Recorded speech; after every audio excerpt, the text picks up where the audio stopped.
and editor-in-chief, the legendary Steve Forbes. Steve, I like your French. help them. Read Forbes. No, I'm serious. Help them, because all young people struggle. But I think that with social media and the addiction to it, they could be led. Well, one of the things, and this I give credit to some of the school districts in New Jersey, is requiring financial education. Everything from what a checkbook is to realizing all those little items you charge on the credit card add up. So you get the knowledge. It's the only way to do it. And when you hear friends who get in trouble, you know what to do so you don't get into trouble. So it's very easy. It's so seductive. So teach people, teach kids.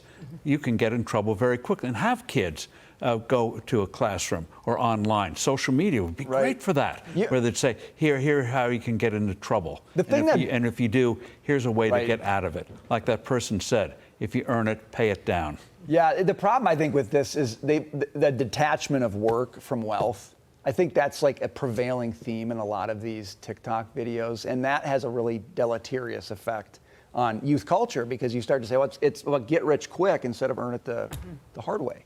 Well, and then the whole thing of student debt. A lot of people are going to discover most of them are not going to get rid of that student debt because of the Supreme Court, and even despite Joe Biden's efforts to pretend it's all going to go away. He does it for some, but he can't do it for everybody. So it's a hard lesson. But the key thing is you learn from the mistakes of others. That's right. But make those mistakes known, and people can avoid getting so quickly into debt. It's so easy, especially at that age. Boom, boom, boom, boom. Then you find out those little charges.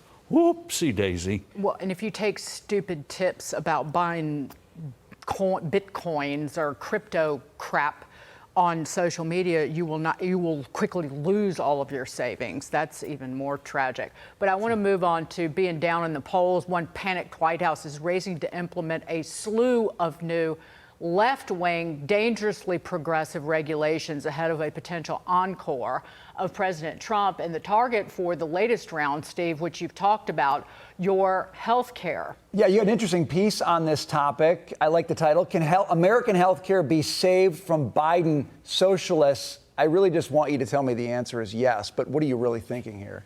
Well, you have to see what's actually happening.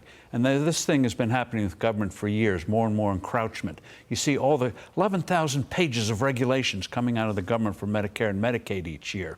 They try to replicate a free market. And the pricing is crazy.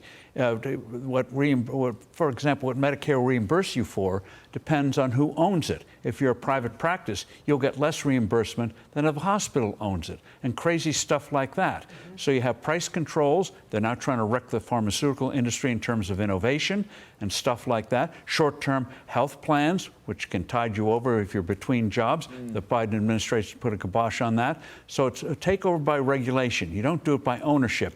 You do it That's the key thing. Well, and why can more people not use health savings accounts and contribute more to health savings accounts? Because you have to have a high deductible plan to use them, so it discourages families from using them. Yeah, and this is where the Republicans got to make changes next year, especially in health savings accounts. Remove those crazy caps on what you put in.